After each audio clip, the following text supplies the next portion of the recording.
वह समस्त प्रजा के ज्ञान से परे है, अर्थात किसी की बुद्धि में आने वाला नहीं है। यह तुम जानो, जो परम प्रकाश रूप, जो सूक्ष्म से अत्यंत सूक्ष्म है, जिसमें संपूर्ण लोक और इन लून लोकों में निवास करने वाले प्राणी सचित हैं, वही यह अक्षर ब्रह्म।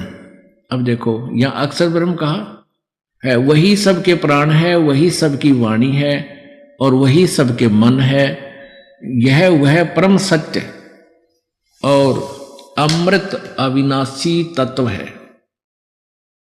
सौम्य उस वेदने योग लक्ष्य को तुम वेदन करो, लक्ष्य का तुम वेदन करो, मन लगाकर उसमें तन्मय हो जाओ। सौम्य उपनिषद में कथित महान अस्त्र रूप धनुष लेकर उस पर उपासना द्वारा तीक्ष्ण किया हुआ बाण संधान करो और फिर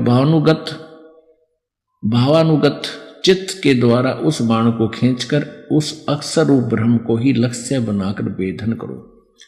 उसका के मंत्र बताओ है फिर आखिर में, ओम परमण ओम धनुष है, जीवात्मा बाण है, ब्रह्म को उसका लक्ष्य कहा जाता है।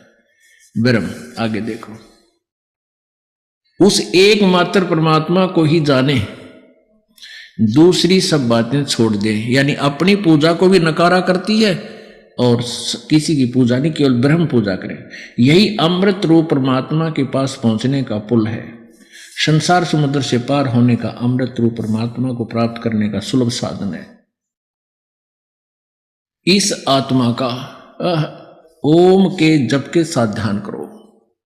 इससे अज्ञान में अंधकार से सर्वथा परे और संसार समुद्र से पार जो ब्रह्म है उसको पा जाओगे, तुम्हारा कल्याण हो। आगे ना ब्रह्म के ऊपर ओम नाम है, ब्रह्म उसका जाप है। और वो कहां रहता है? वह यह सब का आत्मा ब्रह्म, ब्रह्मलोक रूप दिव्य आकाश में सचित है, वहां रहता है।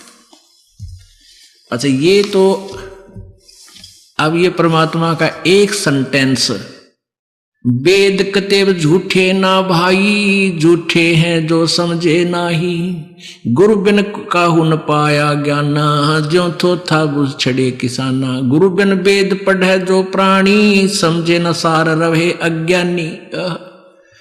गुरु के बिना, इससे सिद्ध है कि ना ब्रह्मा जी को गुरु मिला, ना विष्णु जी को मिला, ना शिव जी को मिला, ऋषि में ऋषियों को इनको तो मिलना ही कहां था। यानी गुरु नहीं मिला जो वेदों का निर्णय कर सके। जो परमात्मा आए थे इन्होंने उनकी बात मानी नहीं, काल प्रेरणा से स्वयं ही विद्वान पाके रहे, सारे समाज का नाश कर दिया इन नकली ऋषियों ने।